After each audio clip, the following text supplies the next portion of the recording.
Hello everyone. We are looking at phase 7, chapter vectors, exercise 2. We are at question number 8. Let's look at the question. Magnitude of moment of force acting at a point dash about another point. All right. So a little bit of physics recall here.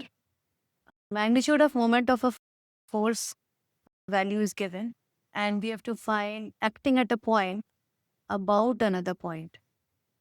Okay, acting at a point about another point. So if you recall, so this is the point about which the force is applied and we have to find the moment of this force. So if this is A, this is B. So moment of a force depends on quantity of the magnitude of force and also how far it is applied, So we have to find this R vector and then this F vector, and moment of the force is given by R cross S or S cross R. Doesn't matter. R cross F or S cross R. You can go through. I'm not very sure it is R cross F or S cross R, but it is the cross product.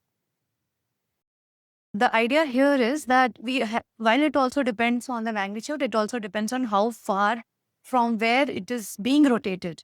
So we have to find this R vector first. So in our case, it is acting at a point. So B. So this is 2, -1 and 3, and this is 1, 2 and -1. So R vector will be, so we have to find the moment I, j, k, and so 2 minus 1 is 1, -1 minus 2 is -3, and 3 minus 1 is 4. And then F is -2, 6 and -8. So find the cross product. We'll get a vector, and if you have to find the magnitude, a square, b square, c square root over. So as I can see, the vector is coming out to be 0. So if we just solve it, we'll get 0 vector, and the magnitude of 0 vector is 0.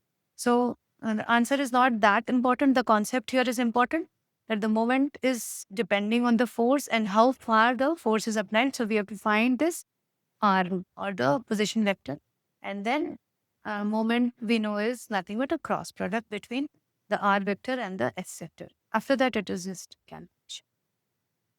I think that's it here. Thank you.